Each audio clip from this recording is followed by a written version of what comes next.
کیا واقعی عورت کی نماز مردوں سے بالکل الگ ہوتی ہے یا پھر یہ ایک غلط فہمی ہے جو ہمیں سکھائی گئی ہے؟ مجھے ایک میسج آیا تھا، ایک سسٹر کا کویشچن تھا، کیا عورت اور مرد کی نماز میں فرق ہے؟ حدیث صحیح البخاری میں نبی کریم صلی اللہ علیہ وسلم نے خود فرمایا، صلو کما رأیتمونی اصلی، یعنی نماز اس طرح پڑھو جیسے تم مجھے نماز پڑھتا دیکھتے ہو۔ اس کا مطلب نبی کریم صلی اللہ علیہ وسلم نے یہ نہیں فرمایا کہ مردوں کی نماز الگ ہے اور عورتوں کی الگ ہے، انہوں نے فرمایا ہے نماز ویسے پڑھو جیسا تم مجھے پڑھتا دیکھتے ہو۔ اس کا مطلب کہ نماز کا اصل طریقہ دونوں کے لیے سیم ہے۔ ہاں، اسلام نے حیا اور حفاظت کے لیے کچھ فرق ضرور رکھے ہیں، جیسے جماعت میں عورت کا مردوں کے پیچھے کھڑا ہونا۔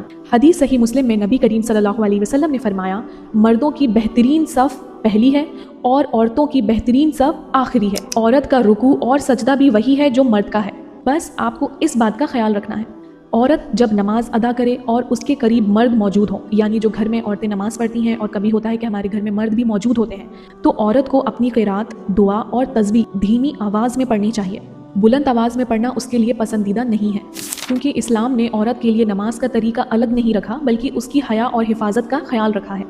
عورت اگر اکیلی ہو یا صرف عورتوں کے درمیان ہو تو وہ اپنی آواز میں قرات کر سکتی ہے۔ دوسرا سوال، سجدہ کرنے کا طریقہ۔ نبی کریم صلی اللہ علیہ وسلم نے فرمایا، مجھے حکم دیا گیا کہ میں 7 حصوں پر یعنی 7 ہڈیوں پر سجدہ کروں، پیشانی اور ناک ایک ساتھ، یہ ایک ہڈی ہے، 2 ہاتھ، 2 گھٹنے اور 2 پیر۔ اس کا مطلب ہے کہ سجدہ اپنی مرضی کی پوزیشن نہیں ہے بلکہ اللہ کا دیا ہوا حکم ہے کہ سجدہ 7 اسپیسیفک باڈی پارٹس پر ہوگا۔ اور حدیث میں رسول اللہ صلی اللہ علیہ وسلم نے یہ بھی فرمایا، سجدے میں اپنے جسم کو بیلنس اور سیدھا رکھو، اوور اسٹریچ نہ کرو اور اپنی باہوں کو زمین میں اس طرح نہ بچھاؤ جیسے کتا بچھاتا ہے، یعنی سجدے میں باہیں زمین پر پھیلا دینا بالکل کتے کی طرح منع ہے۔